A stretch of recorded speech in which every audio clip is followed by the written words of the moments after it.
O relógio de pêndulo no saguão do luxuoso Hotel Fasano marcava exatamente 8 horas da noite, quando as portas duplas se abriram para revelar o salão de festas principal decorado com uma opulência que beirava o obsceno.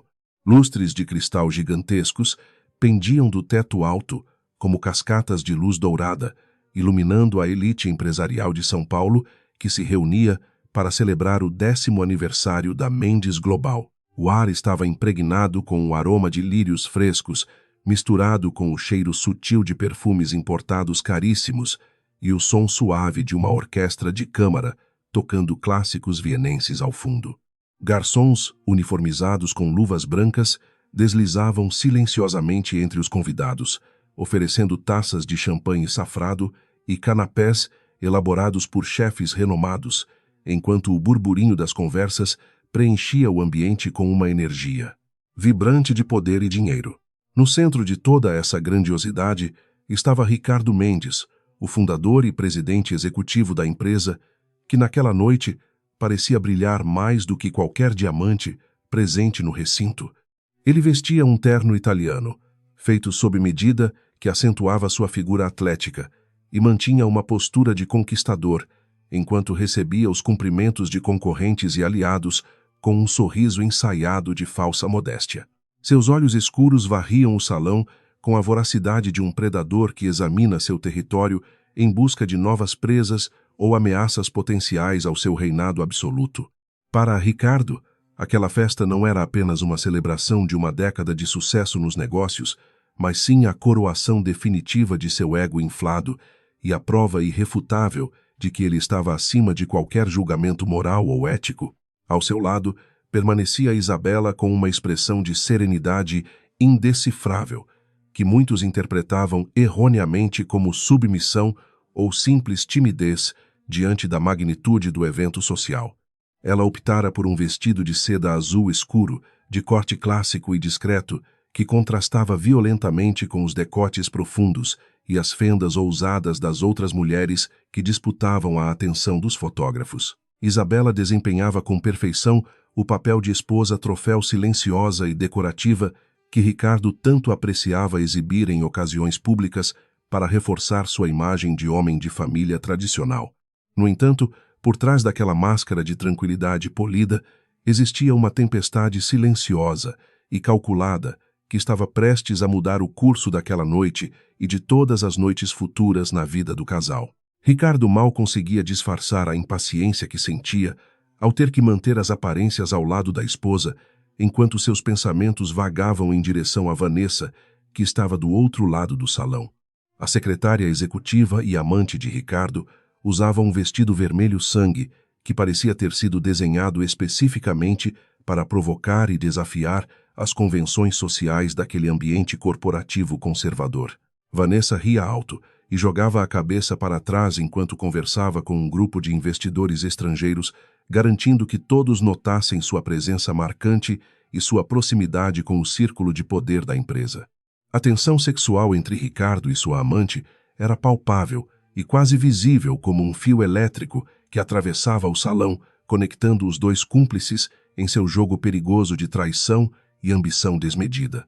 Isabela observava cada troca de olhares furtiva entre o marido e a secretária, com a precisão clínica de um cirurgião, que avalia a extensão de um tumor maligno antes de operar.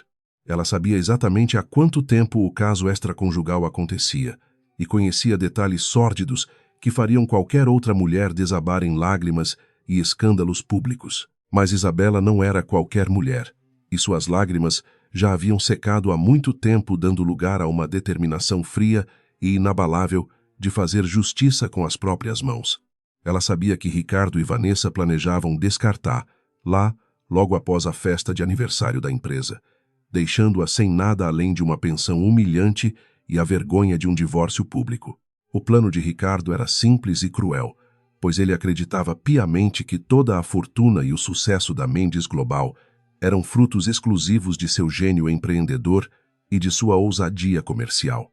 Ele havia convenientemente esquecido que foi o dote de Isabela e suas conexões familiares que forneceram o capital inicial para a fundação da empresa 10 anos atrás. Mais do que isso, Ele ignorava o fato de que as estratégias mais lucrativas e as fusões mais bem-sucedidas da última década haviam sido idealizadas por Isabela nas noites em que ele dormia ou estava fora com suas amantes. A arrogância de Ricardo o cegava para a verdade fundamental de que ele era apenas o rosto público de um império construído e sustentado pela inteligência silenciosa da mulher que ele agora desprezava e subestimava profundamente. Enquanto a festa atingia seu ápice, com discursos inflamados e brindes repetidos, Isabela decidiu que era o momento exato para colocar em movimento a peça central de sua estratégia de contra-ataque. Ela aproveitou um breve intervalo em que Ricardo se afastou dos admiradores para beber um copo de água e se aproximou dele com uma pasta de couro fina e discreta nas mãos. Seu coração batia em um ritmo constante e controlado, sem demonstrar qualquer sinal do nervosismo que seria natural naquela situação crítica. Ela tocou levemente no braço do marido, com um gesto que parecia carinhoso para quem observava de longe, mas que carregava a urgência necessária para capturar a atenção dele por alguns segundos preciosos. Ricardo virou-se para ela com um olhar de leve irritação por ter sido interrompido em seu momento de glória pessoal, mas tentou manter o sorriso para as câmeras que ainda disparavam flashes. Ele perguntou de forma ríspida e em voz baixa o que ela queria naquele momento inoportuno, demonstrando claramente que a presença dela ali era apenas um estorvo necessário. Isabela manteve a voz doce e calma, ao explicar que precisava apenas de uma assinatura rápida em alguns documentos burocráticos referentes à renovação dos seguros das propriedades de veraneio e à manutenção dos jatos executivos. Ela sabia que Ricardo detestava lidar com a parte administrativa doméstica e que confiava cegamente na eficiência dela para resolver esses problemas menores que ele considerava indignos de sua atenção. A explicação de Isabela foi construída meticulosamente para soar entediante e inofensiva, o suficiente para que Ricardo não sentisse a menor vontade de ler o conteúdo dos papéis. Ela mencionou prazos que venciam na manhã seguinte e multas contratuais irrelevantes para um homem daquela fortuna, mas que serviriam como pretexto para a urgência do pedido. Ricardo bufou impaciente e estendeu a mão para pegar a caneta de ouro que Isabela prontamente lhe ofereceu, sem sequer olhar para as páginas que ela segurava, abertas na altura certa. Ele estava com a cabeça nas nuvens do sucesso e na promessa de uma noite de prazer com Vanessa, assim que se livrasse daquele compromisso social e da esposa indesejada. No momento em que a ponta da caneta tocou o papel de alta gramatura, o tempo pareceu desacelerar para Isabela, que observava cada traço da assinatura de Ricardo com uma intensidade quase hipnótica. Aquele simples ato de escrever o nome completo na linha pontilhada selava o destino de todo o patrimônio que Ricardo acreditava ser intocável e exclusivamente seu. Sem saber, ele estava assinando uma procuração irrevogável que transferia a titularidade de suas ações preferenciais e o controle dos ativos imobiliários para uma holding recém-criada em nome de Isabela. Era o cheque-mate silencioso que ela havia preparado durante meses de consultoria jurídica sigilosa e auditorias forenses que rastrearam cada centavo desviado por ele para contas no exterior. Assim que Ricardo terminou de assinar a última folha, ele devolveu a caneta para Isabela sem dar a mínima importância ao que acabara de fazer para Sindel. E voltou sua atenção para o salão. Ele nem percebeu o brilho triunfante que passou rapidamente pelos olhos de sua esposa antes que ela voltasse a assumir a máscara de placidez habitual. Isabela guardou os documentos na pasta com movimentos fluidos e precisos, sentindo o peso do papel como se fosse o peso de sua própria liberdade sendo reconquistada. Ela havia conseguido o que precisava sem levantar uma única suspeita. E agora, o caminho estava livre para a próxima fase de seu plano de desmantelamento do ego de Ricardo. Vanessa escolheu aquele momento exato para se aproximar do casal com um sorriso predador nos lábios e uma taça de vinho tinto perigosamente cheia em uma das mãos. Ela cumprimentou Isabela com uma falsidade cortante, elogiando o vestido da esposa de seu amante com um tom de voz que deixava claro seu escárnio e superioridade. Vanessa se sentia a verdadeira rainha daquela festa, pois sabia que em breve ocuparia o lugar de Isabela não apenas na cama de Ricardo, mas também na mansão e nos eventos sociais da alta sociedade. A amante ignorava completamente que a mulher à sua frente já havia removido o chão sob seus pés e que o futuro brilhante que ela imaginava estava prestes a desmoronar. Isabela aceitou o elogio venenoso com um aceno de cabeça elegante e respondeu com uma polidez que desarmou momentaneamente a agressividade passiva de Vanessa. Ela não sentia ciúmes daquela mulher vulgar e ambiciosa, mas sim uma espécie de pena distante por saber que Vanessa seria apenas mais uma vítima colateral da própria ganância. Ricardo observava a interação entre as duas mulheres com um prazer sádico, sentindo-se o centro do universo, disputado por duas figuras femininas que orbitavam ao seu redor. Ele tocou discretamente a cintura de Vanessa em um ponto cego para os fotógrafos, enviando uma mensagem clara de posse e desejo que fez a amante estremecer de antecipação. A música da orquestra mudou para um tom mais solene, anunciando o momento do discurso principal da noite, que seria proferido pelo próprio Ricardo Mendes. Ele caminhou em direção ao palco sob uma salva de palmas estentória, sentindo-se como um deus caminhando entre mortais que dependiam de sua benevolência e genialidade. Ao pegar o microfone, Ricardo lançou um olhar para a plateia e começou a falar sobre visão de futuro, inovação e a importância da ética nos negócios, sem demonstrar qualquer sinal de ironia ou remorso. Suas palavras eram vazias e ensaiadas, destinadas a impressionar os acionistas e a mídia especializada que cobria o evento com transmissão ao vivo para todo o país. Enquanto Ricardo discursava sobre honestidade e transparência, Isabela permanecia em um canto do salão, conversando discretamente com o Dr. Almeida, um advogado sênior e antigo amigo de seu falecido pai. Almeida era um dos poucos que conhecia a verdadeira face de Ricardo e que havia ajudado Isabela a montar a estrutura legal complexa para proteger seu patrimônio familiar. Eles trocaram poucas palavras, mas o olhar de confirmação que o advogado lançou para a pasta, na mão de Isabela, foi suficiente para comunicar que tudo estava pronto para ser executado na manhã seguinte. A rede de proteção estava armada, e a armadilha jurídica estava pronta para ser disparada assim que o primeiro raio de sol tocasse o horizonte de São Paulo. O discurso de Ricardo terminou com uma chuva de papel picado prateado e mais aplausos frenéticos que pareciam alimentar a alma narcisista do empresário. Ele desceu do palco e foi imediatamente cercado por bajuladores que queriam apertar sua mão e garantir algum tipo de favor ou parceria futura. Vanessa estava lá ao seu lado sorrindo, como se o sucesso dele fosse também o dela, e comportando-se cada vez mais como a primeira-dama não oficial da empresa.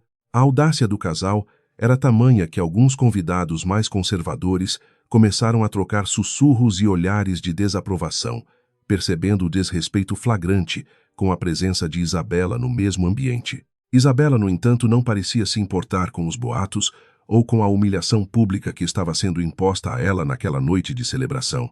Ela sabia que a dignidade não se perde com as ações dos outros, mas sim com a forma como reagimos a elas, e ela escolhera reagir com inteligência estratégica, em vez de emoção descontrolada. Ela olhou para o relógio novamente e percebeu que já era hora de se retirar, pois não tinha estômago para continuar assistindo àquela farsa por mais tempo do que o estritamente necessário. Ela se aproximou de Ricardo uma última vez naquela noite e informou que estava com uma leve enxaqueca e que voltaria para casa antes do fim da festa. Ricardo mal escondeu o alívio ao ouvir que a esposa iria embora, deixando o campo livre para que ele pudesse aproveitar o restante da noite com Vanessa e seus amigos mais íntimos. Ele fingiu uma preocupação superficial, perguntando se ela precisava de algo, mas seus olhos já estavam voltados para a pista de dança, onde a festa começava a ficar mais animada e descontraída. Ele deu um beijo frio na face de Isabela e disse para ela descansar, pois teriam muito o que conversar no dia seguinte sobre o futuro do casamento deles. A ironia daquela frase quase fez Isabela rir, pois ela sabia que a conversa do dia seguinte seria muito diferente do que Ricardo imaginava em seus delírios de grandeza. Ao sair do salão de festas e caminhar pelo longo corredor acarpetado do hotel, Isabela sentiu o ar fresco da noite de São Paulo tocar seu rosto como um prenúncio de liberdade. O motorista particular abriu a porta do carro blindado e ela entrou sentando-se confortavelmente no banco de couro macio e permitindo-se finalmente relaxar os ombros tensos. Ela olhou para a pasta ao seu lado e tocou o couro frio com as pontas dos dedos, sentindo uma onda de satisfação percorrer seu corpo cansado, mas vitorioso. A primeira batalha havia sido vencida sem que o inimigo sequer percebesse que a guerra havia começado, e agora era apenas uma questão de tempo até que o império de Ricardo ruísse. Enquanto o carro se afastava do hotel, deixando para trás as luzes e a música da festa, Isabela pegou seu celular e enviou uma mensagem codificada para sua equipe de contadores e auditores. A mensagem continha apenas uma palavra que autorizava o início imediato das transferências bancárias e o bloqueio das contas conjuntas assim que o sistema bancário abrisse. Ela encostou a cabeça no vidro da janela e observou a cidade passar rapidamente lá fora, refletindo sobre como a vida pode mudar drasticamente em questão de segundos com uma simples assinatura.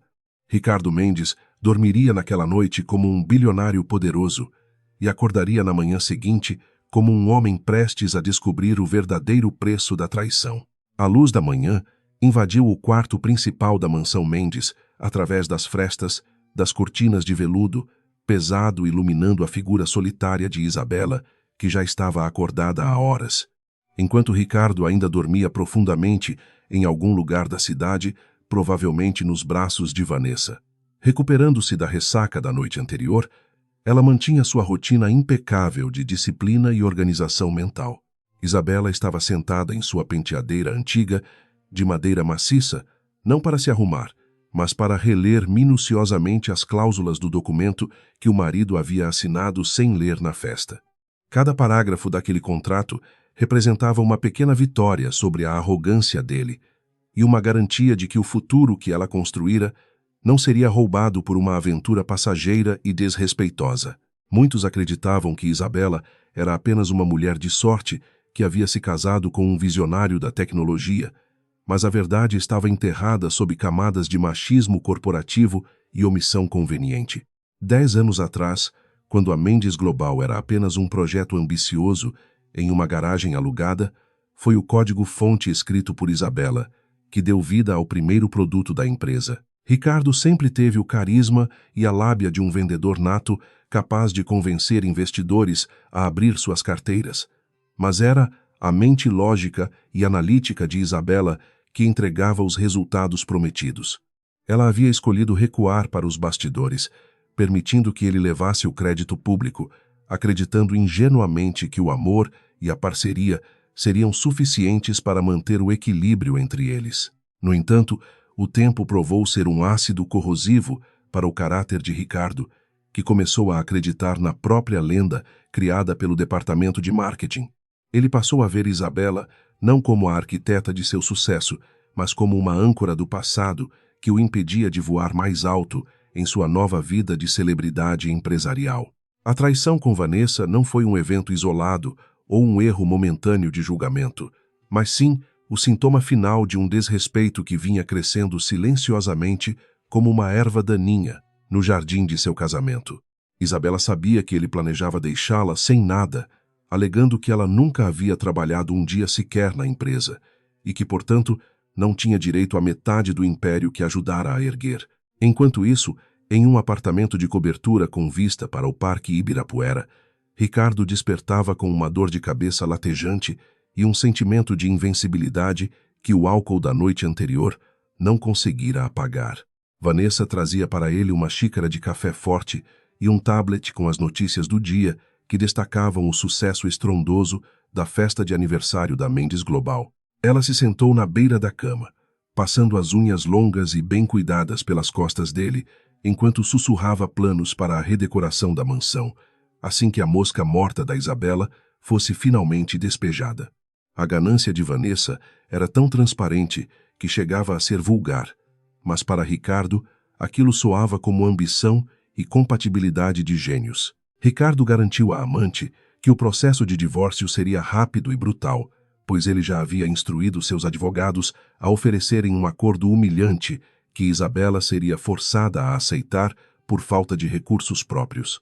Ele riu ao imaginar a cara de surpresa da esposa quando descobrisse que as contas conjuntas seriam congeladas e que o acesso aos cartões de crédito seria cortado imediatamente após a notificação judicial. Na mente distorcida de Ricardo, ele estava sendo generoso ao permitir que ela ficasse com o carro antigo e algumas joias de família que não tinham valor de revenda significativo. Ele não fazia ideia de que naquele exato momento a mulher que ele subestimava estava sentada em uma sala de reuniões blindada no centro financeiro da cidade. Isabela havia marcado um encontro de emergência com o Dr. Almeida e 2 dos acionistas minoritários originais que haviam sido marginalizados por Ricardo nos últimos anos. O ambiente era sóbrio e discreto, longe dos olhares curiosos da imprensa e dos espiões corporativos que Ricardo mantinha na folha de pagamento da empresa. Ela colocou sobre a mesa de mogno as provas irrefutáveis dos desvios de verba que Ricardo vinha fazendo para sustentar o estilo de vida luxuoso de Vanessa e financiar projetos pessoais fracassados. Os acionistas, que sempre respeitaram a inteligência técnica de Isabela, ouviram atentamente enquanto ela delineava a estratégia para proteger os ativos da empresa antes que a gestão irresponsável de Ricardo causasse um colapso irreversível. A atmosfera na sala de reuniões era de uma tensão controlada, pois todos ali sabiam que estavam prestes a iniciar uma guerra corporativa que poderia destruir reputações e fortunas se algo desse errado. Isabela, no entanto, demonstrava uma calma gélida que inspirava confiança e medo na mesma medida, revelando uma faceta de líder que ela havia mantido oculta por muito tempo. Ela explicou que a procuração assinada na noite anterior lhe dava poderes para reestruturar a holding controladora, transferindo a propriedade intelectual dos softwares principais para uma nova entidade jurídica sob sua gestão exclusiva. Isso significava que, na prática, a Mendes Global continuaria existindo como uma casca vazia, enquanto o verdadeiro valor da empresa estaria seguro nas mãos de quem realmente o criou. Ao sair da reunião, Isabela sentiu uma estranha leveza, como se tivesse se livrado de um peso enorme que carregava nos ombros há uma década inteira de silêncio e concessões. Ela caminhou pelas ruas movimentadas do centro de São Paulo, misturando-se à multidão de trabalhadores anônimos, sentindo-se mais viva e conectada com a realidade do que jamais se sentira nos salões de festa exclusivos. O celular em sua bolsa vibrou com uma mensagem de Ricardo perguntando de forma grosseira onde estava uma determinada gravata que ele queria usar para uma entrevista na televisão. Isabela ignorou a mensagem com um sorriso imperceptível, sabendo que em breve ele teria preocupações muito maiores do que a escolha de um acessório de moda para combinar com seu terno. De volta à mansão, Isabela começou a organizar seus pertences pessoais com uma eficiência metódica, separando o que era essencial do que era apenas acúmulo material de uma vida de aparências. Ela não pretendia levar nada que tivesse sido comprado com o dinheiro de Ricardo ou que trouxesse memórias de momentos infelizes ao lado dele. Cada objeto colocado na caixa de doações era um passo a mais em direção à sua independência emocional e financeira, um corte definitivo nos laços que aprendiam a um passado de submissão. Ela encontrou no fundo de uma gaveta o caderno antigo, onde havia rascunhado os primeiros algoritmos da empresa, e o segurou contra o peito, sentindo a textura do papel como se fosse a pele de um velho amigo reencontrado. A tarde caiu trazendo consigo as sombras longas que se estendiam pelo jardim bem cuidado da propriedade, criando um cenário melancólico que contrastava com a determinação de ferro de Isabela.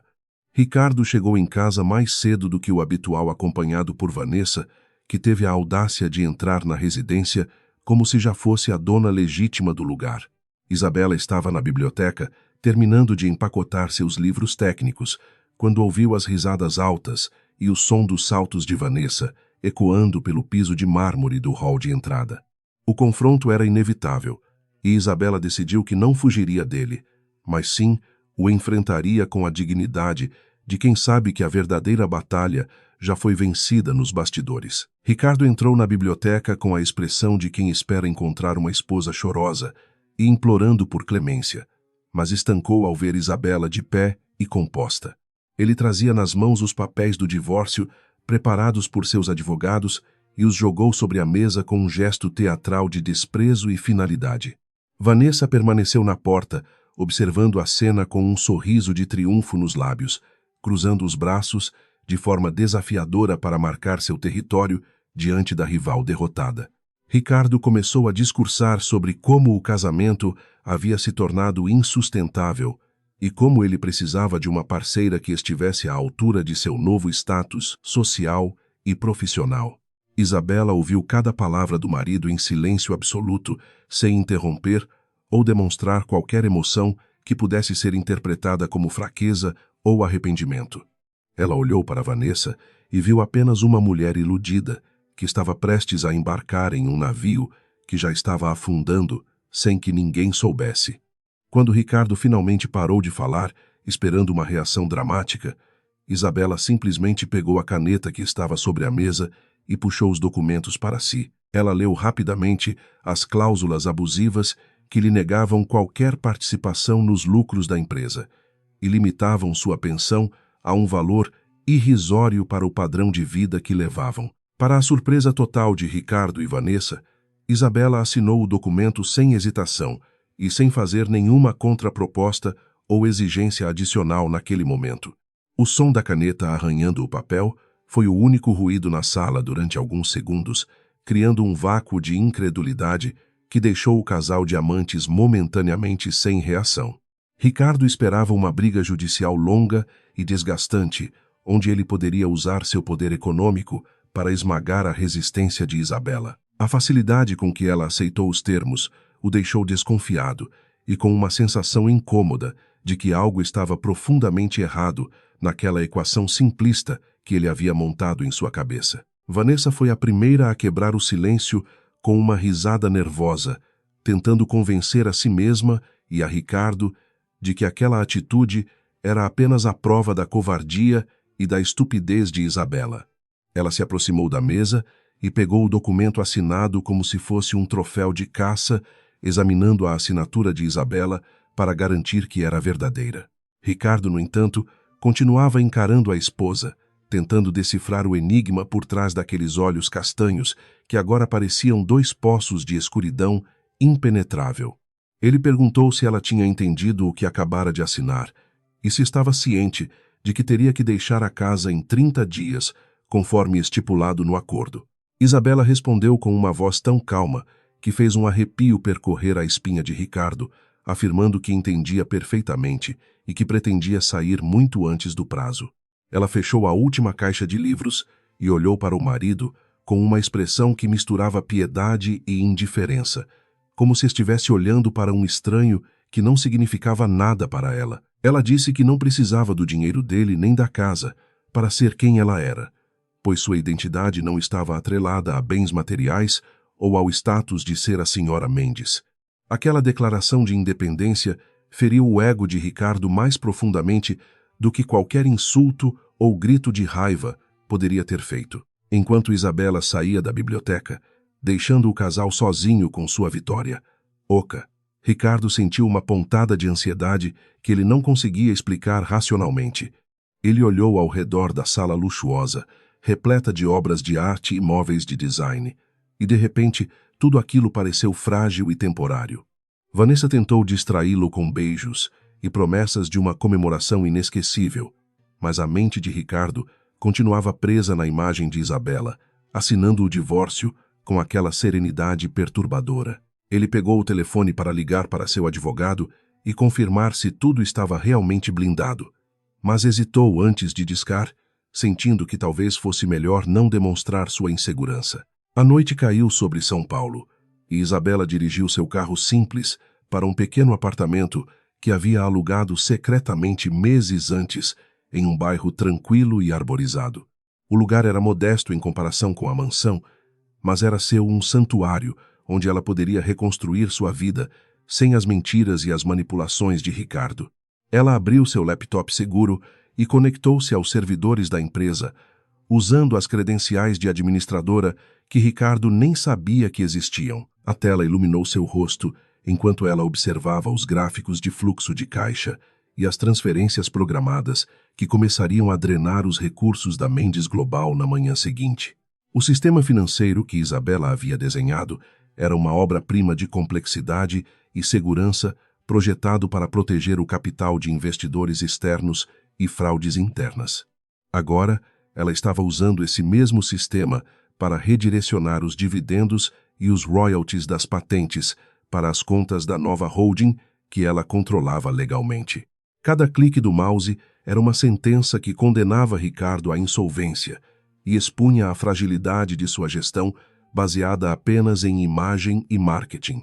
Isabela não sentia prazer na destruição, mas sim a satisfação fria da justiça sendo feita por mãos competentes que não aceitavam mais ser invisíveis. Enquanto os dados viajavam pelas redes criptografadas, mudando a propriedade de ativos valiosos em questão de milissegundos, Isabela preparou um chá e sentou-se na varanda de seu novo lar.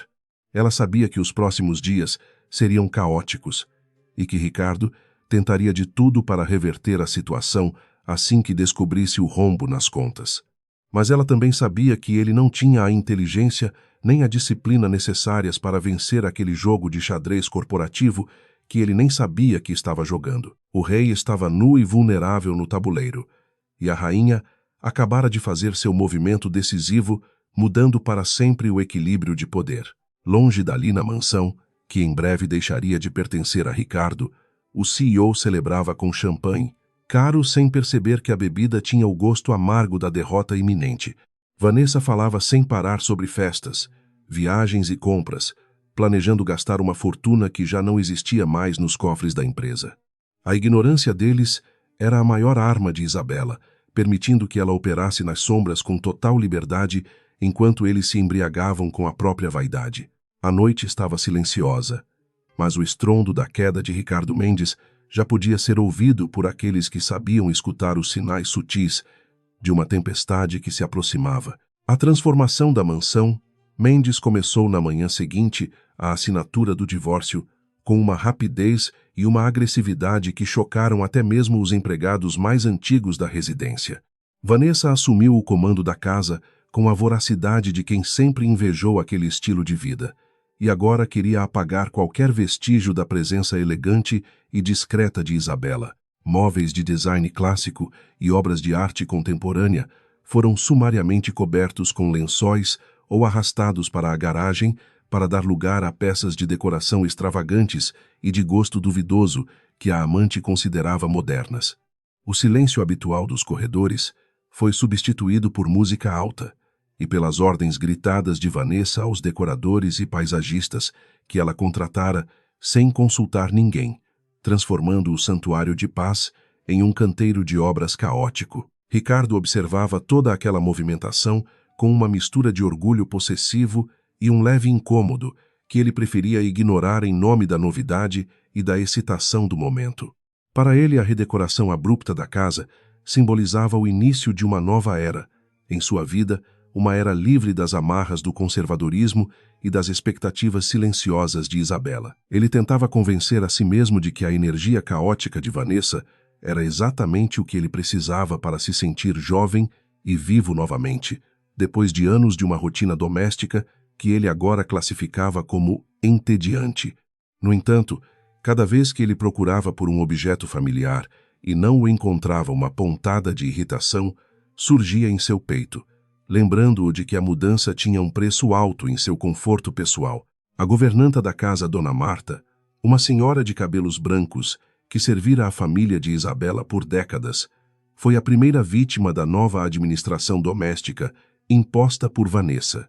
A amante de Ricardo não suportava o olhar de reprovação silenciosa que a velha senhora lhe dirigia e encontrou um pretexto fútil sobre o ponto do café para demiti-la sumariamente naquela mesma manhã. Ricardo nem sequer interveio para defender a funcionária leal, pois estava ocupado demais, admirando seu reflexo no espelho e ensaiando o discurso de vitória que faria aos diretores da empresa. A saída de Dona Marta marcou o fim definitivo da lealdade e da discrição dentro daquela casa, deixando Ricardo cercado apenas por mercenários e bajuladores que não se importavam com seu bem-estar real. Enquanto o caos reinava na mansão, Isabela encontrava-se em um ambiente diametralmente oposto, marcado pela ordem absoluta e pelo foco estratégico em seu novo escritório provisório. Ela havia alugado um espaço comercial discreto em um prédio corporativo antigo no centro da cidade, longe dos olhos curiosos da Faria Lima e dos espiões industriais que orbitavam a Mendes Global. Ali, cercada por caixas de documentos e servidores de alta capacidade, ela se reunia com sua equipe de confiança, composta por advogados tributaristas e especialistas em segurança cibernética. O clima na sala era de seriedade profissional e urgência controlada, pois todos sabiam que o tempo era um fator crucial para a execução perfeita da segunda fase do plano de retomada de ativos. O objetivo daquela manhã era transferir a titularidade das patentes tecnológicas que formavam a espinha dorsal dos produtos mais lucrativos da empresa para uma fundação de pesquisa independente criada por Isabela. Essa manobra jurídica era complexa e arriscada, pois exigia a validação de contratos antigos que Ricardo havia assinado anos atrás sem ler as letras miúdas sobre direitos de propriedade intelectual. Isabela explicava a cada membro da equipe sua função específica no processo, garantindo que nenhuma ponta solta fosse deixada para trás que pudesse ser explorada pelos advogados de defesa de Ricardo no futuro. Ela operava com a precisão de um general em campo de batalha, movendo suas peças com uma frieza que mascarava a dor emocional de ter sido traída por quem ela tanto amara. No escritório da Mendes Global, Ricardo chegou com a arrogância habitual, cumprimentando os funcionários com acenos de cabeça distraídos e ignorando o clima estranho que pairava no ar. Alguns diretores que conheciam a competência de Isabela e suspeitavam de sua influência nos bastidores, trocavam olhares preocupados ao verem o CEO agir como se nada tivesse mudado. Ricardo convocou uma reunião de emergência, não para discutir estratégias de mercado, mas para anunciar informalmente seu divórcio e reafirmar sua liderança absoluta sobre a companhia.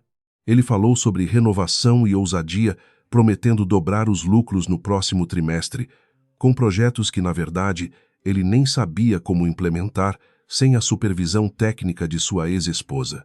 Durante a reunião, Ricardo tentou acessar os relatórios financeiros detalhados no servidor seguro da presidência para impressionar os acionistas com números projetados para o futuro.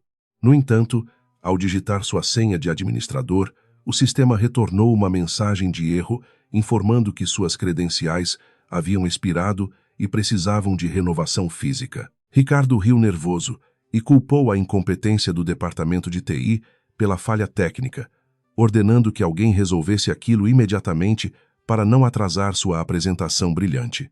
Ele não fazia ideia de que aquele pequeno bloqueio era o primeiro sinal de que o controle digital da empresa estava sendo migrado silenciosamente para os servidores privados de Isabela, sob a justificativa de uma auditoria de segurança. A notícia do divórcio de Ricardo e Isabela começou a vazar para as colunas sociais e sites de fofoca alimentada por vazamentos estratégicos orquestrados pela própria Vanessa, que estava ansiosa para oficializar seu status. Ela postava fotos nas redes sociais com legendas enigmáticas e localizações marcadas na mansão Mendes, provocando a curiosidade do público e a indignação dos amigos mais conservadores do casal. Ricardo adorava a publicidade, acreditando que a imagem de playboy cobiçado aumentaria o valor de mercado de sua marca pessoal e atrairia investidores jovens e arrojados. Ele estava tão embriagado pela própria vaidade que não percebeu que os investidores sérios e os bancos tradicionais viam aquela exposição como um sinal de instabilidade e falta de profissionalismo. Enquanto isso, Isabela almoçava um sanduíche simples em sua mesa de trabalho, revisando os termos de rescisão que enviaria aos fornecedores que eram leais a Ricardo e cúmplices de seus desvios.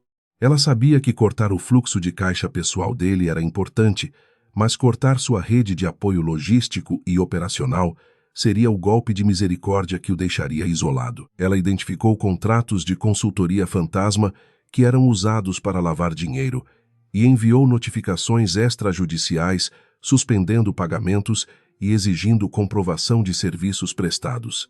Cada e-mail enviado era como cortar uma artéria do sistema corrupto que Ricardo havia montado, forçando-o a sangrar recursos que ele acreditava serem inesgotáveis. No meio da tarde, o telefone pessoal de Ricardo tocou e ele viu o nome de um dos vice-presidentes do maior banco financiador da Mendes Global no visor de seu smartphone de última geração. Ele atendeu com um tom jovial e confiante, esperando receber parabéns pelo sucesso da festa, ou convites para almoços de negócios exclusivos.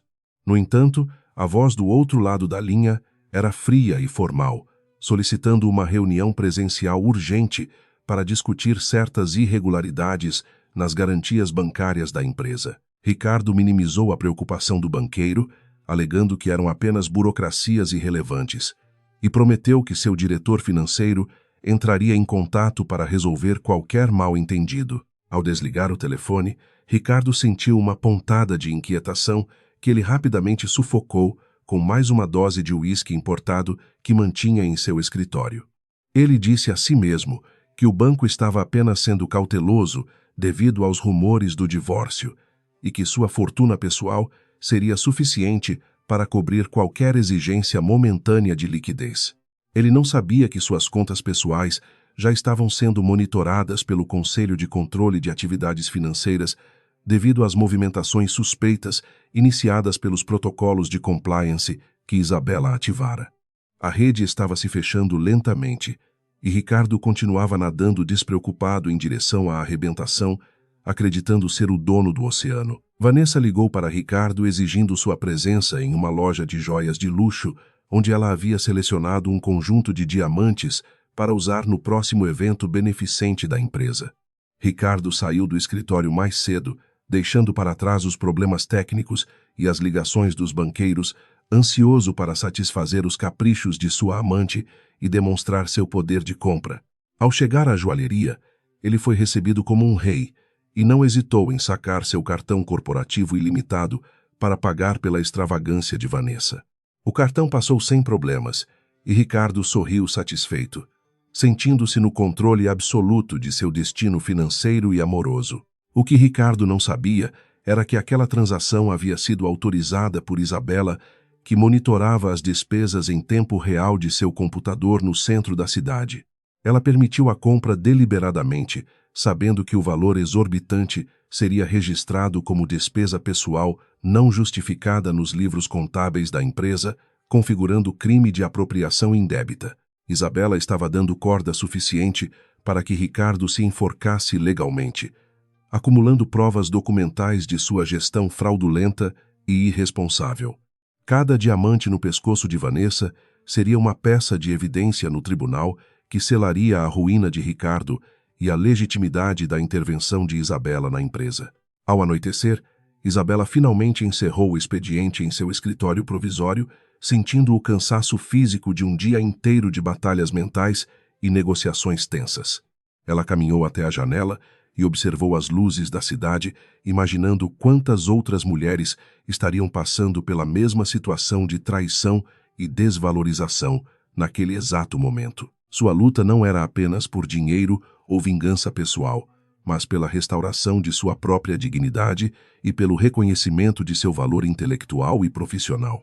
Ela sabia que o caminho ainda seria longo e que Ricardo não cairia sem lutar sujo, mas ela estava preparada para enfrentar qualquer baixaria, com a elevação moral de quem tem a verdade ao seu lado. De volta à mansão, Ricardo e Vanessa jantavam à luz de velas, celebrando a aquisição das joias e planejando a viagem para a Europa que fariam assim que o divórcio fosse finalizado. Vanessa falava sobre os hotéis 5 estrelas, onde queria se hospedar, e as boutiques exclusivas que pretendia visitar, ignorando completamente a realidade dos negócios de Ricardo. Ele ouvia tudo com um sorriso complacente, mas sua mente voltava involuntariamente para a reunião estranha com o banco e para o sistema de computador bloqueado. Uma sensação de vulnerabilidade começou a crescer em seu estômago, uma intuição primitiva de que algo estava terrivelmente errado nos bastidores de sua vida perfeita. Ricardo tentou ligar para o celular antigo de Isabela, talvez para brigar ou simplesmente para ouvir a voz de alguém que sempre soubera resolver todos os seus problemas. O número, no entanto, estava fora de serviço. Uma mensagem eletrônica impessoal informando que o assinante não podia receber chamadas naquele momento. Aquele silêncio digital foi mais perturbador para Ricardo do que qualquer grito de raiva, pois simbolizava o corte definitivo de um vínculo que ele sempre considerara eterno e inquebrável. Pela primeira vez em anos, ele se sentiu verdadeiramente sozinho, mesmo com Vanessa tagarelando futilidades ao seu lado na mesa de jantar. Isabela, em seu novo apartamento, preparava um chá de camomila e abria um livro de literatura clássica, tentando desconectar sua mente das estratégias corporativas por algumas horas. A simplicidade de sua nova vida era um bálsamo para sua alma ferida, permitindo que ela redescobrisse prazeres pequenos que a opulência da vida com Ricardo havia sufocado. Ela não precisava de joias ou de festas para se sentir completa apenas da certeza de que estava no controle de seu próprio destino e de que a justiça estava sendo feita. Ela adormeceu naquela noite com a consciência tranquila, sabendo que o amanhã traria novos desafios, mas também novas vitórias. A madrugada avançou sobre São Paulo, cobrindo a cidade com um manto de silêncio e expectativa, antes do amanhecer de mais um dia de negociações e conflitos.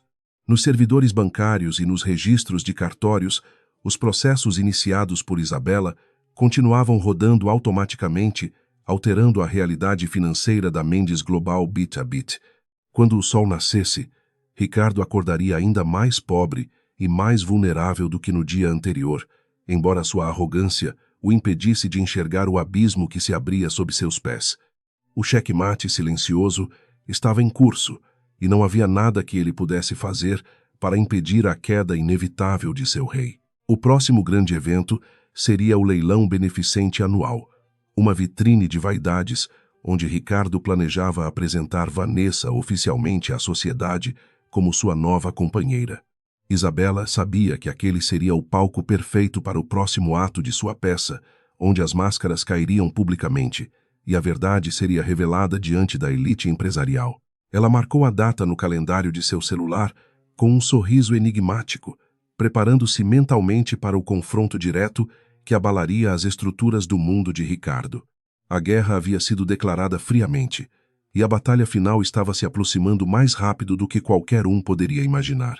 O salão nobre da Sala São Paulo havia sido transformado em um cenário de conto de fadas moderno para o leilão beneficente anual, que reunia a elite empresarial e cultural do país. Lustres de cristal gigantescos projetavam uma luz âmbar suave sobre as mesas decoradas com arranjos florais exóticos e prataria antiga, criando uma atmosfera de sofisticação e exclusividade que Ricardo Mendes tanto apreciava. Ele chegou ao evento com o peito estufado e um sorriso triunfante, conduzindo Vanessa pelo braço como se estivesse exibindo um troféu valioso conquistado em uma batalha difícil. A amante usava um vestido dourado repleto de lantejoulas que refletia cada feixe de luz do ambiente, garantindo que todos os olhares se voltassem para ela e para o homem poderoso que a acompanhava naquela noite de gala. Ricardo acreditava piamente que aquela noite marcaria sua consagração definitiva como o monarca indiscutível do setor tecnológico e o início de uma nova era social ao lado de sua musa inspiradora.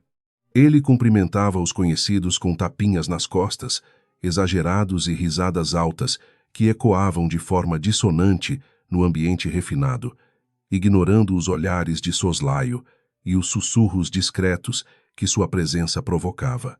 Vanessa agarrava-se ao braço dele com uma possessividade ostensiva, lançando olhares desafiadores para as esposas conservadoras dos outros empresários, como se quisesse deixar claro que a juventude e a beleza eram as únicas moedas que realmente importavam naquele mercado de vaidades.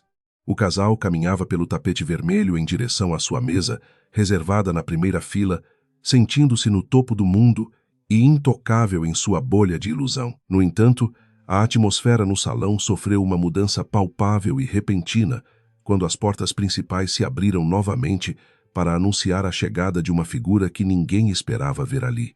Isabela entrou sozinha, caminhando com uma elegância natural e uma postura régia que fez o burburinho das conversas cessar quase instantaneamente em um silêncio respeitoso.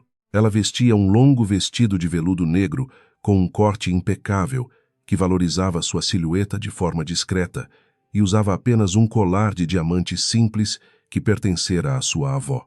Não havia nela nenhum traço da esposa traída e humilhada que as revistas de fofoca haviam tentado retratar nas últimas semanas, mas sim a imagem de uma mulher poderosa que renascia das cinzas com uma dignidade inabalável. Para a surpresa e irritação de Ricardo, os fotógrafos que antes o cercavam correram em direção a Isabela, disparando seus flashes com uma intensidade frenética, tentando capturar cada ângulo daquela aparição surpreendente. Ela posou para as câmeras com um sorriso enigmático e tranquilo, sem demonstrar qualquer sinal de desconforto por estar no mesmo ambiente que o ex-marido e sua amante. A sociedade paulistana que Ricardo julgava ter conquistado com seu dinheiro novo parecia agora gravitar naturalmente em torno de Isabela, reconhecendo nela uma classe e uma autenticidade que o dinheiro não podia comprar. Mulheres influentes e matriarcas de famílias tradicionais aproximaram-se para cumprimentar-la com beijos no rosto e palavras de apoio, formando um círculo de proteção social impenetrável ao seu redor. Ricardo observava a cena de sua mesa com o maxilar trincado, sentindo o sangue ferver de inveja ao ver a atenção sendo desviada dele para a mulher que ele havia descartado como irrelevante. Vanessa tentava distraí-lo comentando sobre a suposta simplicidade do vestido de Isabela e fazendo piadas maldosas sobre sua idade, mas suas palavras soavam vazias e desesperadas diante da realidade. O que mais incomodava Ricardo não era apenas a beleza de Isabela, mas a forma como ela conversava animadamente com os presidentes dos maiores bancos e fundos de investimento presentes no evento. Eles a ouviam com uma atenção deferente, balançando a cabeça em concordância, como se estivessem discutindo assuntos de extrema importância estratégica que excluíam completamente o atual CEO da Mendes Global. Decidido a retomar o controle da narrativa e marcar território, Ricardo levantou-se abruptamente e caminhou em direção ao grupo onde Isabela estava conversando com o doutor Sampaio, o diretor do banco que financiava suas operações. Ele interrompeu a conversa com uma saudação expansiva e tentou puxar assunto sobre as taxas de juros e o mercado futuro, ignorando a tensão imediata que sua presença causou. Sampaio olhou para Ricardo com uma frieza cortante e respondeu de forma monossilábica, deixando claro que aquela não era uma conversa para amadores ou para pessoas que não entendiam a gravidade da situação econômica. Isabela apenas bebericou sua taça de champanhe, observando o ex-marido com um olhar de pena mal disfarçada que o feriu mais do que qualquer insulto direto. O leilão finalmente começou e todos foram convidados a retornar aos seus lugares, permitindo que Ricardo escapasse daquela situação constrangedora com o resto de sua dignidade intacta. O leiloeiro subiu ao palco e começou a apresentar os lotes da noite, que incluíam viagens exclusivas, obras de arte contemporânea e joias de designers renomados do mundo todo. Vanessa folheava o catálogo com avidez, apontando para um colar de esmeraldas colombianas de valor inestimável, e sussurrando no ouvido de Ricardo que aquele seria o presente perfeito para selar o compromisso público deles. Ricardo viu naquilo a oportunidade ideal para humilhar Isabela e mostrar a todos quem realmente detinha o poder financeiro naquela sala repleta de milionários. Quando o colar de esmeraldas foi anunciado, o salão prendeu a respiração diante da beleza da peça e os lances começaram a subir rapidamente, impulsionados pela disputa entre colecionadores anônimos. Ricardo entrou na disputa com agressividade, levantando sua placa repetidamente e cobrindo qualquer oferta concorrente com valores absurdamente altos, sem sequer consultar seu saldo bancário. Ele olhava para a mesa de Isabela a cada novo lance, esperando ver alguma reação de inveja ou derrota. Mas ela permanecia impassível, conversando baixinho com o senhor ao seu lado. A indiferença dela apenas alimentava a fúria consumista de Ricardo, que estava disposto a pagar qualquer preço para provar que era o vencedor absoluto daquela noite e da vida. Finalmente o martelo bateu, e o leiloeiro anunciou que o colar havia sido vendido para o senhor Ricardo Mendes por uma quantia que quebrou o recorde histórico daquele evento beneficente. Houve uma salva de palmas polida, mas contida enquanto Vanessa gritava de alegria e beijava Ricardo na frente de todos, exibindo sua vitória para o salão inteiro. Um garçom se aproximou da mesa, com a máquina de cartão, para processar o pagamento imediato, conforme as regras estritas do leilão, para itens de alto valor. Ricardo sacou seu cartão corporativo preto com um gesto teatral e o entregou ao funcionário com um sorriso de superioridade, certo de que aquele momento seria a capa das revistas na semana seguinte. O garçom inseriu o cartão na máquina e aguardou alguns segundos, enquanto Ricardo continuava sorrindo para a plateia, e Vanessa já imaginava como o colar ficaria em seu pescoço. De repente, a máquina emitiu um som agudo, e a mensagem "Transação não autorizada" apareceu no visor digital brilhando em vermelho, como um sinal de alerta vergonhoso. O garçom pediu desculpas discretamente e sugeriu que talvez fosse um erro de comunicação do sistema, solicitando que Ricardo inserisse a senha novamente ou tentasse outro cartão. O sorriso de Ricardo vacilou ligeiramente, mas ele manteve a pose culpando a tecnologia bancária e tirando outro cartão de platina de sua carteira de couro importada. A segunda tentativa resultou na mesma mensagem de erro, seguida por um aviso ainda mais perturbador de contatar o emissor, que indicava um bloqueio total de crédito por parte da instituição financeira. Um murmúrio começou a se espalhar pelas mesas vizinhas, onde os convidados observavam a cena com curiosidade mórbida, percebendo que algo estava muito errado com as finanças do magnata. Ricardo sentiu o suor frio escorrer por suas costas, enquanto tentava um terceiro cartão pessoal que ele jurava ter um limite infinito para emergências. Vanessa parou de sorrir e começou a olhar ao redor nervosamente, percebendo que os olhares de admiração estavam se transformando rapidamente em olhares de pena e escárnio. O organizador do evento, percebendo o constrangimento que se formava, aproximou-se da mesa de Ricardo e sugeriu educadamente que eles resolvessem a questão do pagamento em um escritório reservado. Aquilo foi a gota d'água para a humilhação pública de Ricardo, que explodiu em raiva, acusando o banco de incompetência e gritando que processaria todos os envolvidos por danos morais. A cena patética do homem poderoso gritando com garçons e organizadores, enquanto seus cartões eram recusados um após o outro, foi o espetáculo final que destruiu qualquer resquício de respeito que ele ainda pudesse ter. Do outro lado do salão, Isabela observava tudo com uma calma inabalável, levantando sutilmente sua taça em um brinde silencioso à justiça poética. Sem ter como pagar pelo item que havia arrematado com tanta pompa, Ricardo foi forçado a cancelar a compra, alegando uma fraude bancária que ninguém ali acreditou ser verdadeira. Ele puxou Vanessa pelo braço com força, ignorando os protestos dela, e saiu do salão de baile sob os olhares de reprovação da sociedade que ele tanto desejava impressionar. A musa de vestido dourado tropeçava em seus saltos altos enquanto tentava acompanhar o passo apressado do amante, que agora parecia um animal encurralado, fugindo da luz. A saída deles não foi triunfal como a entrada, mas sim uma retirada desordenada e vergonhosa que marcaria o início do fim de sua reputação. Após a saída tempestuosa do casal, o evento continuou com uma atmosfera curiosamente mais leve e agradável, como se uma nuvem negra tivesse sido dissipada do ambiente. Isabela foi convidada a subir ao palco para entregar um prêmio de reconhecimento a uma das ONGs beneficiadas, sendo recebida com aplausos genuínos e calorosos de todos os presentes. Ela discursou brevemente sobre a importância da integridade e da responsabilidade social, palavras que ecoaram com um significado duplo para aqueles que conheciam os bastidores da história. Naquela noite, Isabela não apenas reconquistou seu lugar na sociedade, mas também consolidou alianças que seriam fundamentais para o golpe final que ela preparava contra a Mendes Global. Do lado de fora, no estacionamento VIP, Ricardo gritava ao telefone com seu gerente de banco, exigindo explicações imediatas sobre o bloqueio de seus cartões e a vergonha que passara.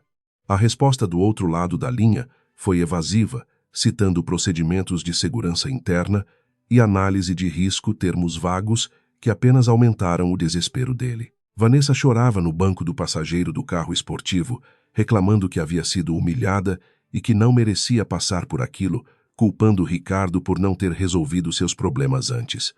Pela primeira vez, Ricardo olhou para ela não com desejo, mas com irritação, percebendo que a beleza dela não compensava a falta de apoio e compreensão naquele momento crítico.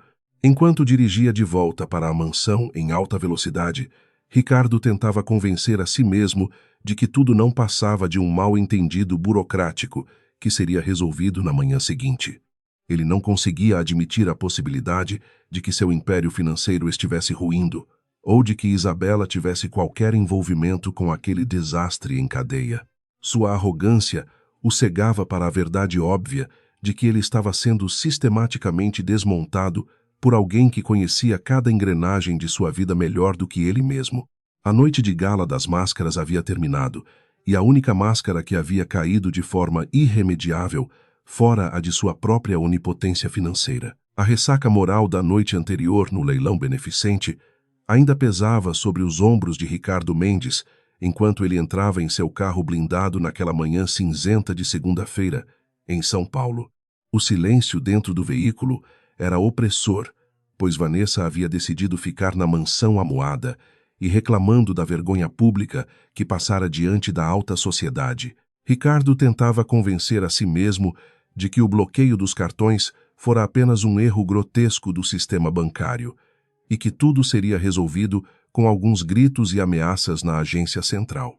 Ele ajeitou a gravata de seda com um movimento brusco e ordenou ao motorista que dirigisse o mais rápido possível para a sede do banco de investimentos que custodiava sua fortuna pessoal e empresarial. Ao chegar ao imponente edifício de vidro espelhado na Avenida Faria Lima, Ricardo não foi recebido com o habitual comitê de boas-vindas e o café expresso gourmet que sempre lhe ofereciam na sala VIP. A recepcionista mal levantou os olhos da tela do computador para anunciar sua chegada e pediu friamente que ele aguardasse na sala de espera comum junto com outros clientes. Aquela quebra de protocolo foi o primeiro sinal claro de que sua posição privilegiada havia sido revogada e de que o tratamento diferenciado a que estava acostumado não passava de uma lembrança distante. A impaciência de Ricardo crescia a cada minuto que passava no relógio de parede, transformando sua ansiedade em uma fúria contida prestes a explodir contra qualquer funcionário que cruzasse seu caminho. Finalmente a porta da gerência se abriu, e o Sr. Vasconcelos, um homem que Ricardo considerava um aliado subserviente, apareceu com uma expressão grave e distante, convidando-o para entrar no escritório. Não houve apertos de mão calorosos nem perguntas sobre a família ou sobre os últimos jogos de golfe no clube de campo, como costumava acontecer nas reuniões mensais. Ricardo sentou-se na cadeira de couro e exigiu imediatamente o desbloqueio de suas contas e uma explicação formal para o constrangimento que sofrera no evento da noite anterior. Ele bateu na mesa com a palma da mão para enfatizar sua autoridade, mas o gesto apenas ressaltou seu desespero crescente diante da impassibilidade do banqueiro que o observava por cima dos óculos. Vasconcelos girou a tela do monitor para que Ricardo pudesse ver os gráficos e as planilhas que detalhavam a situação atual de suas finanças e das contas da Mendes Global. O banqueiro explicou com uma voz monótona e profissional que as linhas de crédito para a fusão planejada haviam sido canceladas devido à perda das garantias reais que sustentavam a operação. Ricardo olhou para os números vermelhos na tela sem entender como aquilo era possível, já que a empresa possuía patentes valiosas e imóveis comerciais de alto padrão. Foi então que Vasconcelos revelou a verdade devastadora de que aqueles ativos não pertenciam mais à Mendes Global, mas sim a uma nova holding de participações controlada exclusivamente por Isabela. A notícia atingiu Ricardo como um soco no estômago, deixando-o momentaneamente sem ar enquanto tentava processar a magnitude da catástrofe financeira que se desenrolava diante de seus olhos. Ele tentou argumentar que aquilo era impossível e que ele jamais autorizara tal transferência de propriedade intelectual ou de bens imóveis. O gerente retirou de uma pasta preta a cópia digitalizada do documento que Ricardo assinara, na festa de aniversário da empresa, apontando para a assinatura dele no final da página. A lembrança daquela noite voltou com clareza dolorosa, o momento em que ele dispensara Isabela com arrogância, sem se dar ao trabalho de ler o que estava assinando, selando assim sua própria ruína. Ricardo saiu do banco cambaleando como se estivesse embriagado à visão turva pela raiva e pelo pânico de saber que seu império agora era uma casca vazia, sem valor de mercado. Ele entrou no carro e ordenou que o motorista o levasse imediatamente para a sede da empresa onde pretendia confrontar seu diretor financeiro e tentar reverter a situação. Durante o trajeto, ele tentou ligar para seus advogados, mas ninguém atendia suas chamadas, ou as ligações caíam diretamente na caixa postal, indicando que a notícia de sua queda já havia se espalhado. O isolamento que ele começava a sentir era absoluto, e a cidade lá fora parecia zombar dele com seus arranha-céus, que ele não podia mais comprar ou dominar. Ao chegar a Mendes Global, o caos já havia se instalado no saguão de entrada, com funcionários correndo de um lado para o outro, com papéis nas mãos e telefones, tocando incessantemente.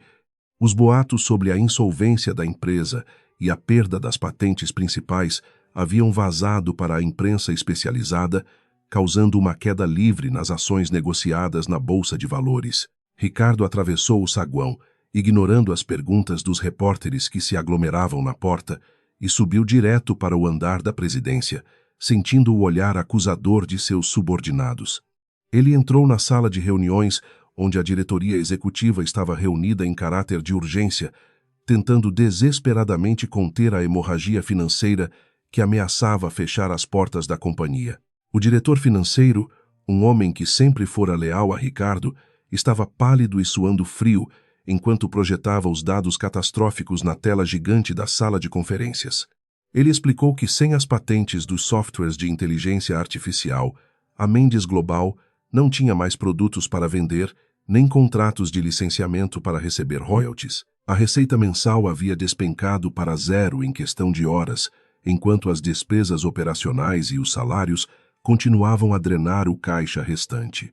A empresa que Ricardo acreditava ser uma gigante indestrutível da tecnologia era agora um dinossauro condenado à extinção, incapaz de sobreviver no mercado sem o cérebro que a havia criado. No meio da reunião tumultuada, a secretária de Ricardo entrou na sala com uma expressão de medo, segurando um envelope pardo com o carimbo oficial do Tribunal de Justiça. Ela entregou o documento a Ricardo com as mãos trêmulas, informando que um oficial de justiça acabara de deixar aquilo na recepção com ordem de entrega imediata ao presidente. Ricardo rasgou o envelope com violência e retirou o conteúdo, sentindo o sangue gelar ao ler o cabeçalho da ação judicial movida pela holding de Isabela. Não era apenas um aviso de transferência de bens, mas uma notificação formal de que a Mendes Global estava sendo processada por uso indevido de propriedade intelectual e quebra de contrato de licenciamento. A ironia da situação era cruel e perfeita, pois Isabela não estava apenas retomando o que era dela, mas cobrando judicialmente pelo uso não autorizado de suas criações durante os anos de gestão fraudulenta de Ricardo. A liminar anexa ao processo exigia a paralisação imediata de todos os servidores que utilizavam o código-fonte original, sob pena de multa diária milionária. Ricardo percebeu com horror que Isabela havia desenhado uma armadilha legal da qual não havia escapatória, pois ele mesmo havia assinado os termos que agora o condenavam. Ele amassou o papel com raiva e o atirou contra a parede, gritando palavrões que ecoaram no silêncio constrangedor da sala de reuniões. Os diretores começaram a se levantar um por um, recolhendo seus pertences e murmurando desculpas esfarrapadas para abandonar o barco antes que ele afundasse completamente. Eles sabiam que suas carreiras e reputações estariam arruinadas se continuassem associados a Ricardo e à fraude corporativa que agora estava exposta à luz do dia.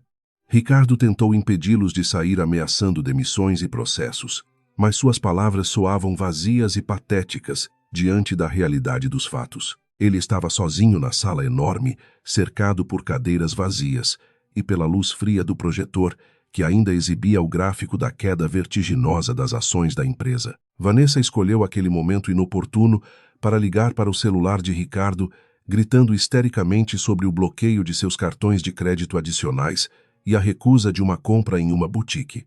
Ela não perguntou como ele estava ou o que estava acontecendo na empresa, preocupada apenas com o fato de não poder manter seu estilo de vida luxuoso.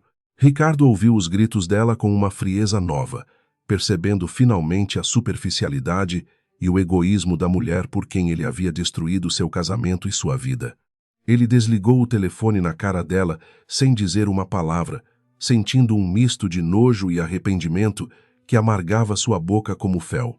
A tarde avançou, e a notícia da falência iminente da Mendes Global dominou os noticiários econômicos e as redes sociais, transformando Ricardo no vilão da vez e motivo de piada nacional. Os investidores que antes o adulavam agora davam declarações públicas de repúdio, distanciando-se de sua gestão e elogiando a astúcia da nova controladora das patentes. Isabela, sem dar uma única entrevista ou aparecer na televisão, havia vencido a guerra de narrativas apenas com a força de seus atos e a legitimidade de sua reivindicação. Ricardo assistia a tudo de seu escritório, trancado bebendo o uísque restante da garrafa e vendo seu mundo desmoronar em tempo real através da tela da televisão. O telefone interno tocou e a voz da recepcionista informou que representantes do Sindicato dos Trabalhadores e credores furiosos estavam se aglomerando no saguão, exigindo garantias de pagamento.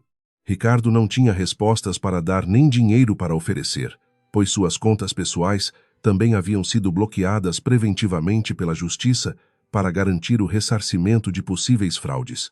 Ele se sentiu encurralado como um animal em uma jaula, sem ter para onde correr ou a quem pedir ajuda, naquele momento de desespero absoluto.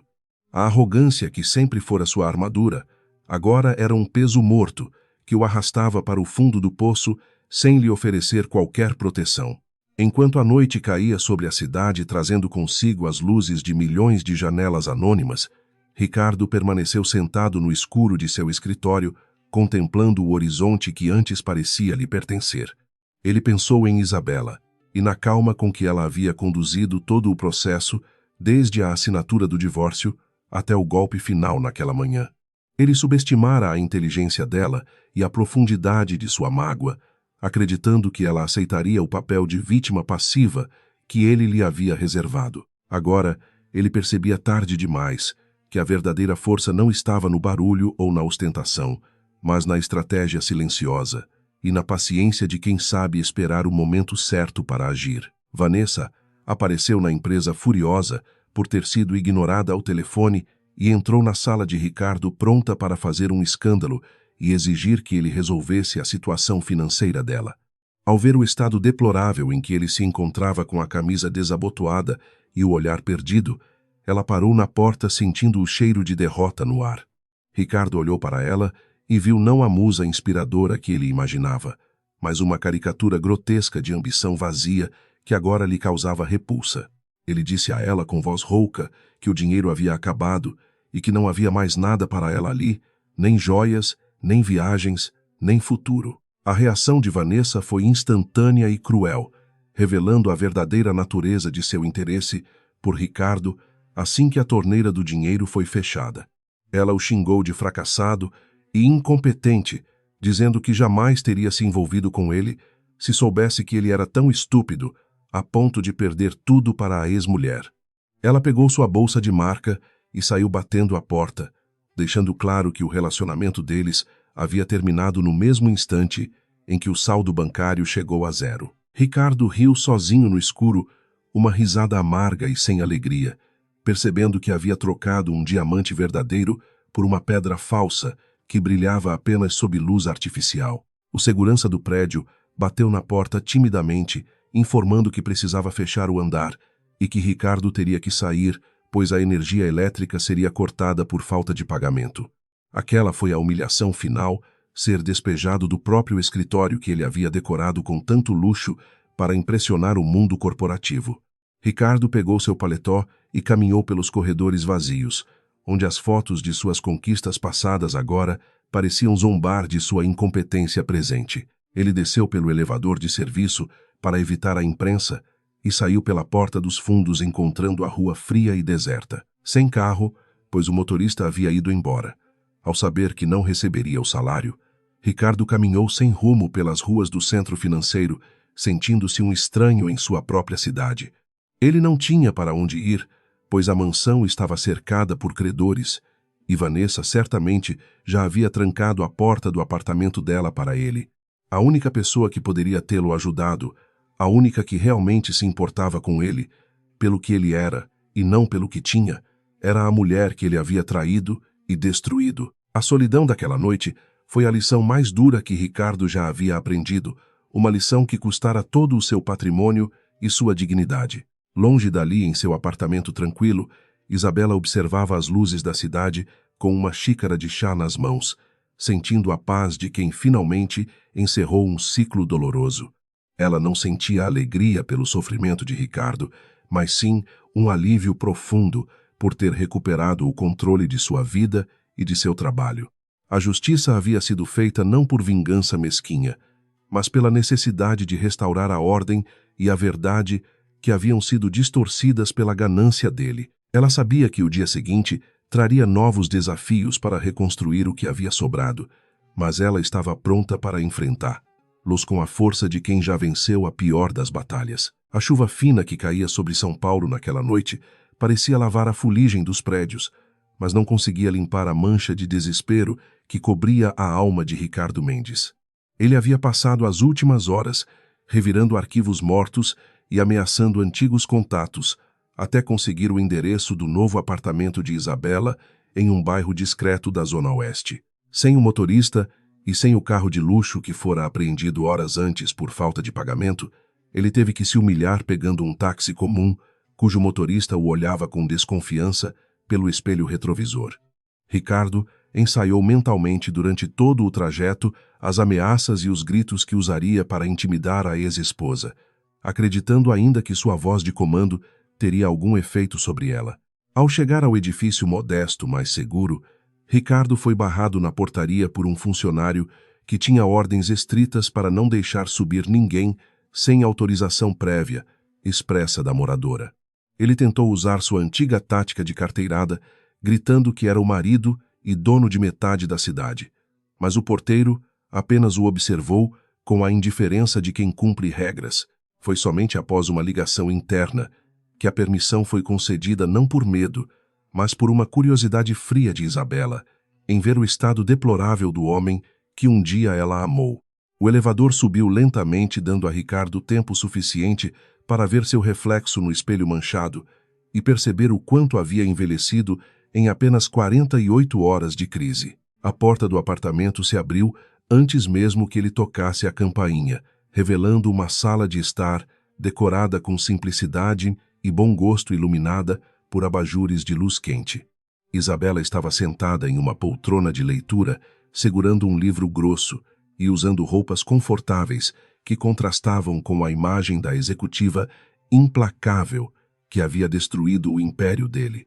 Ela não se levantou para recebê-lo, nem ofereceu qualquer tipo de cumprimento, apenas indicou com um gesto de cabeça a cadeira vazia à sua frente, como se estivesse recebendo um cliente problemático.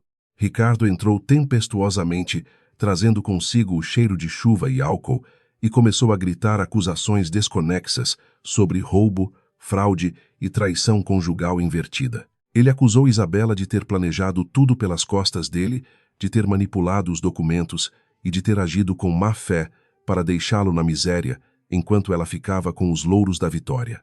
Ricardo andava de um lado para o outro na pequena sala, gesticulando freneticamente e derrubando alguns objetos decorativos em sua fúria impotente, tentando provocar nela alguma reação emocional.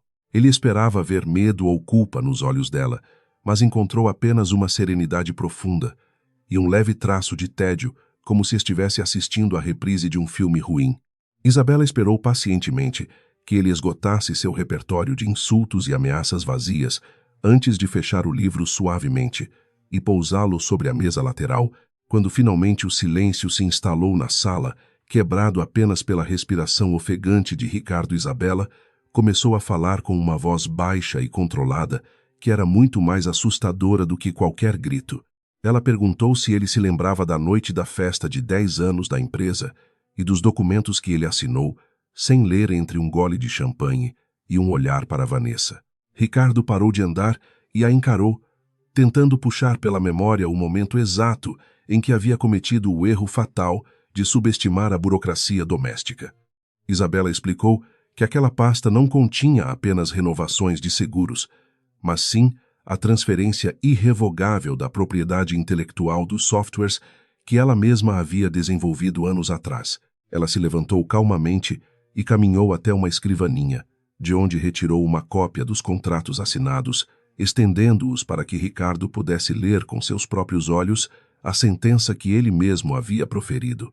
Isabela detalhou cada cláusula jurídica com a precisão de um advogado experiente, mostrando como ele havia concordado em ceder os direitos de uso e comercialização para a holding que ela controlava. Ela o lembrou de que a Mendes Global nunca teve a posse real da tecnologia, mas operava sob um contrato de licenciamento precário que podia ser revogado a qualquer momento por violação de conduta ética ou má gestão. A assinatura dele naquela noite foi a autorização legal para essa revogação imediata, deixando a empresa operacionalmente nua. Ricardo tentou argumentar que aquilo era um golpe baixo e que ele havia construído a marca e a reputação da empresa com seu carisma e suas habilidades de negociação no mercado. Isabela riu pela primeira vez, uma risada seca e sem humor, e o confrontou com a verdade brutal sobre quem realmente fazia o trabalho pesado nos bastidores. Ela listou os projetos que ele havia liderado e que, na verdade, foram inteiramente concebidos e executados por ela, enquanto ele estava em jantares de negócios ou viagens de lazer. Ela o fez enxergar que ele era apenas a fachada bonita de um edifício cuja estrutura de engenharia complexa sempre fora sustentada pela inteligência dela que ele convenientemente escolheu ignorar. A desconstrução do ego de Ricardo continuou implacável quando Isabela tocou no assunto das finanças pessoais e dos desvios que ele havia feito para sustentar o estilo de vida de Vanessa. Ela mostrou extratos bancários que comprovavam as transferências ilegais de fundos corporativos para contas pessoais, o que configurava crime de apropriação indébita e gestão fraudulenta. Isabela explicou que o bloqueio dos bens não foi uma vingança pessoal, mas uma medida cautelar necessária para proteger os interesses dos acionistas minoritários e dos funcionários que dependiam da empresa. Ela agiu como a gestora responsável, que ele nunca foi garantindo que o patrimônio não fosse dilapidado pelas aventuras amorosas e pela irresponsabilidade fiscal de um CEO deslumbrado. Ricardo sentiu as pernas fraquejarem e desabou na cadeira que Isabela havia indicado anteriormente, sentindo o peso esmagador da realidade cair sobre seus ombros cansados. Ele percebeu que não tinha argumentos legais nem morais para contestar o que ela dizia, pois cada passo dela havia sido pautado pela lei e pelos contratos que ele assinou. A figura de Vanessa veio à sua mente e ele perguntou com voz rouca se Isabela sabia onde a amante estava ou se ela também fazia parte daquele plano maquiavélico. Isabela respondeu com indiferença que não se importava com o paradeiro de Vanessa, mas que soubera pelos porteiros que a amante havia saído da mansão levando tudo o que podia carregar. A menção ao abandono de Vanessa foi o golpe final na autoestima de Ricardo, que percebeu tardiamente que havia trocado uma parceira de vida leal e brilhante por uma oportunista que o descartou na primeira dificuldade. Ele olhou para Isabela com olhos marejados, buscando algum sinal de compaixão ou de esperança de que ela pudesse reverter a situação em nome do passado que tiveram juntos. Mas Isabela permaneceu firme em sua posição, lembrando-o de que ele havia escolhido aquele caminho no momento em que decidiu traí-la e humilhá-la publicamente. Ela disse que a piedade é um luxo que não se pode oferecer a quem tenta destruir nossa vida e nosso trabalho com tanta crueldade e arrogância deliberada. Ricardo tentou apelar para os anos de casamento, lembrando dos momentos felizes do início, quando eles sonhavam juntos em construir algo grande a partir do nada na garagem alugada. Ele falou sobre como eles eram uma equipe invencível e sugeriu que poderiam recomeçar se ela lhe desse uma segunda chance para provar seu valor. Isabela ouviu tudo, com uma expressão de tristeza contida, reconhecendo que aquelas memórias também eram dolorosas para ela, mas que já pertenciam a uma vida que não existia mais. Ela disse a ele que a confiança é como um cristal fino, que uma vez quebrado jamais volta a ser o mesmo, por mais que se tente colar os pedaços. Ela explicou que o homem por quem ela se apaixonara havia morrido há muito tempo, consumido pela vaidade e pelo poder, e que o homem à sua frente era apenas um estranho com o mesmo rosto. Isabela revelou que já havia iniciado o processo de venda da marca Mendes Global para um conglomerado internacional, mantendo apenas as patentes sob seu controle direto. Isso significava que o nome de Ricardo seria apagado da história corporativa, restando a ele apenas as dívidas e os processos judiciais que ele teria que enfrentar sozinho. A empresa que levava o sobrenome dele deixaria de existir como entidade autônoma, transformando-se apenas em uma nota de rodapé nos livros de administração. Ricardo sentiu uma onda de pânico ao perceber que não apenas seu dinheiro, mas também seu legado e sua identidade estavam sendo sistematicamente apagados do mundo. Ele tentou se levantar para protestar, para dizer que não aceitaria aquilo, mas seu corpo não obedeceu, paralisado pelo choque e pela exaustão. Ele olhou ao redor do apartamento simples de Isabela e percebeu que ali residia a verdadeira riqueza, a paz de espírito e a integridade que ele havia perdido em sua busca desenfreada por mais. Ele invejou a calma dela, a certeza que ela tinha de quem era e do que era capaz de fazer sem precisar de aplausos ou aprovação externa. Isabela caminhou até a porta e a abriu significativamente, indicando que a conversa havia chegado ao fim e que não havia mais nada a ser dito ou negociado entre eles.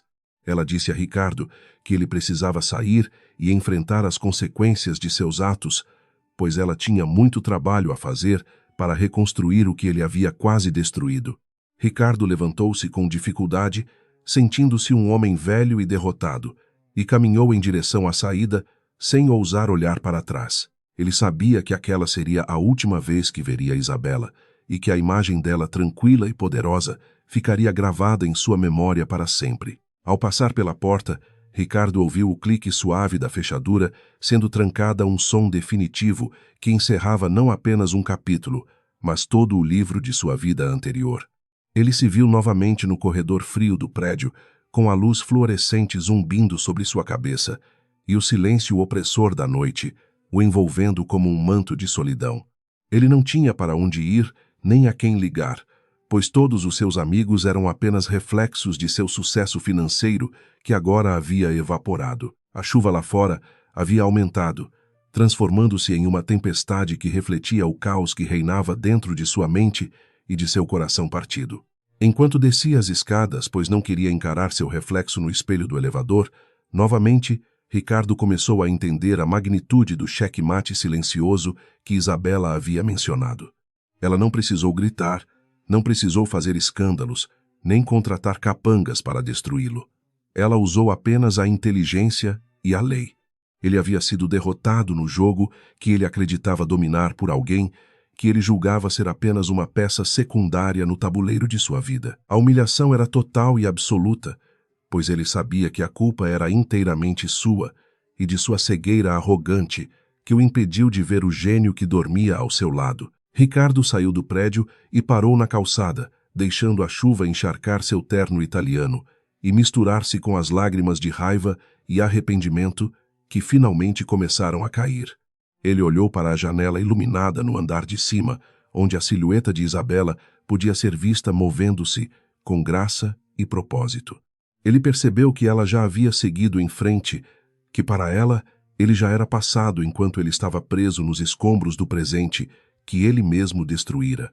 A cidade de São Paulo continuava a girar ao seu redor, indiferente à sua dor, uma máquina implacável que não perdoa os fracos nem os arrogantes que caem do topo. A noite parecia interminável para o ex-CEO da Mendes Global, que agora era apenas mais um rosto na multidão sem crachá, sem conta bancária e sem futuro. Ele começou a caminhar sem destino certo, apenas para fugir daquela janela iluminada que lhe lembrava de tudo o que ele havia perdido por estupidez e ganância. Cada passo nas poças de água era um lembrete frio de que a vida cobra um preço alto de quem não valoriza o que tem de verdadeiro. E enquanto Ricardo desaparecia na escuridão da tempestade, Isabela, em seu apartamento, acendia uma nova luz sobre sua mesa de trabalho, pronta para começar o primeiro dia do resto de sua vida vitoriosa. 6 meses após a tempestade que varreu a Mendes Global do mapa corporativo, o cenário na vida de Ricardo havia mudado de forma drástica e irreversível. O Tribunal de Falências decretou finalmente a liquidação de seus últimos bens pessoais para pagar uma dívida monumental com credores e ex-funcionários que haviam sido lesados por sua gestão temerária. Ricardo estava sentado no banco dos réus, ouvindo a sentença do juiz com a cabeça baixa, vestindo um terno que já vira dias melhores e que agora parecia largo demais para seu corpo, emagrecido pelo estresse e pela insônia constante. Aquele homem vibrante e arrogante que desfilava pelos salões da alta sociedade havia se transformado em uma sombra pálida de si mesmo, um fantasma que assombrava os corredores da justiça buscando clemência onde só existia a frieza da lei. Ao sair do fórum, Ricardo não encontrou motoristas ou jornalistas esperando por suas declarações polêmicas, mas apenas o trânsito caótico e indiferente do centro da cidade no horário de pico.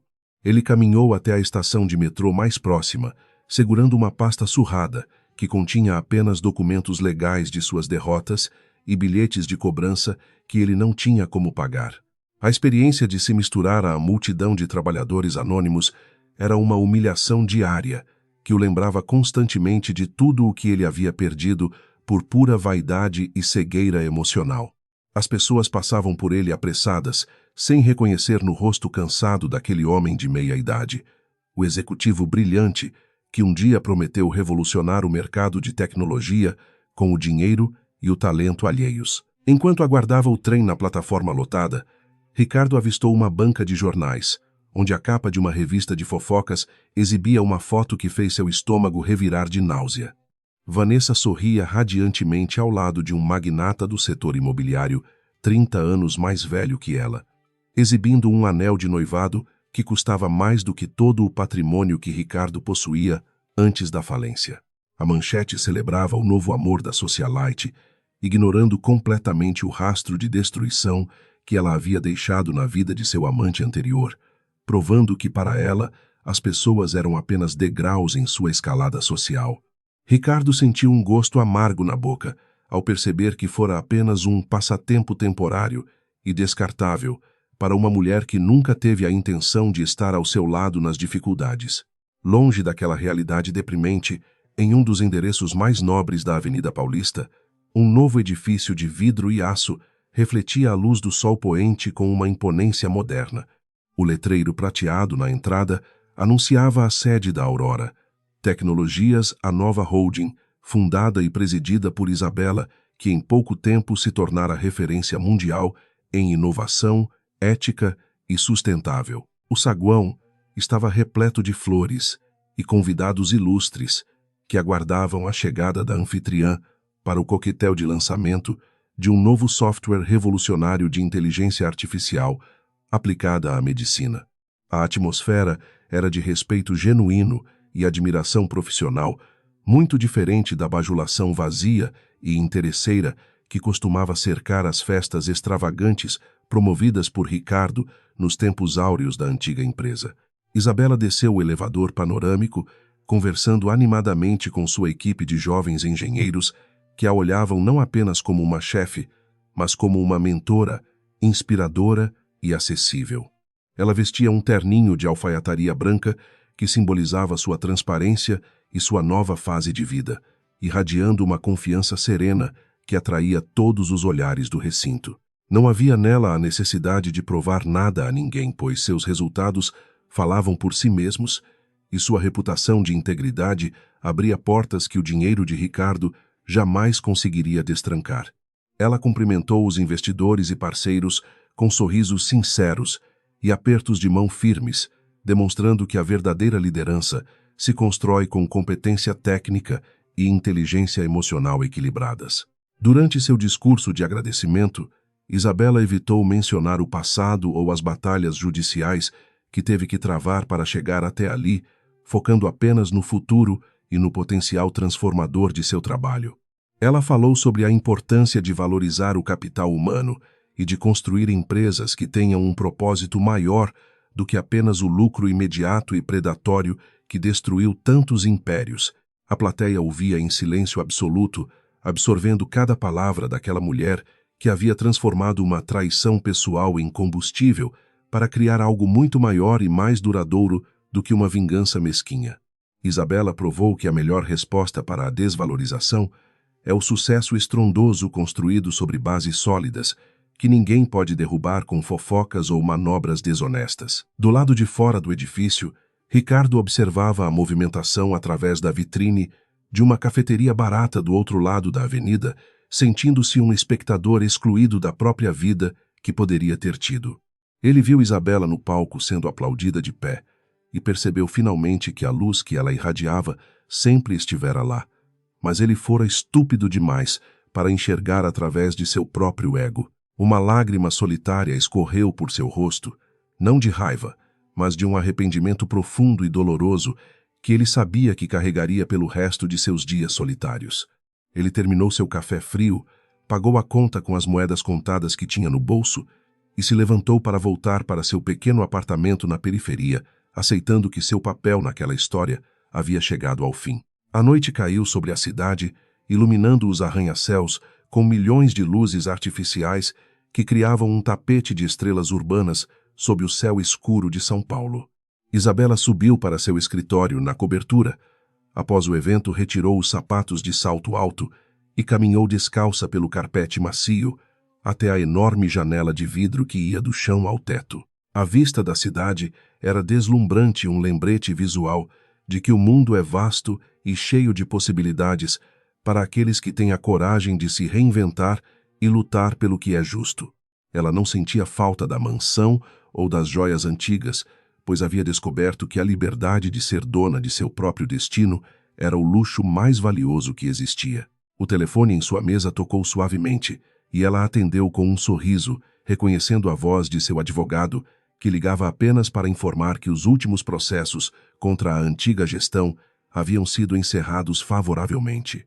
Aquele era o último nó que prendia Isabela ao passado, uma confirmação final de que a justiça havia sido feita em todas as instâncias possíveis e imagináveis. Ela agradeceu ao amigo, desligou o aparelho e respirou fundo, sentindo o ar-condicionado fresco preencher seus pulmões com uma sensação de leveza indescritível. O capítulo de Ricardo estava encerrado e o livro de sua vida estava aberto em páginas em branco, esperando para serem escritas com novas histórias de sucesso e felicidade genuína. Isabela olhou para o reflexo de seu rosto no vidro da janela e viu uma mulher que havia sobrevivido à tempestade não apenas intacta, mas fortalecida e mais sábia do que nunca. O cheque-mate silencioso que ela havia planejado não foi apenas uma estratégia para recuperar bens materiais, mas um movimento decisivo para recuperar sua dignidade e seu amor próprio. Ela sabia que a estrada à frente ainda teria desafios, mas agora ela tinha a certeza absoluta de sua capacidade de enfrentá-los, com a cabeça erguida e o coração tranquilo. A cidade lá embaixo continuava seu ritmo frenético, mas ali no alto, em seu santuário de competência, Isabela finalmente encontrou a paz que tanto merecia.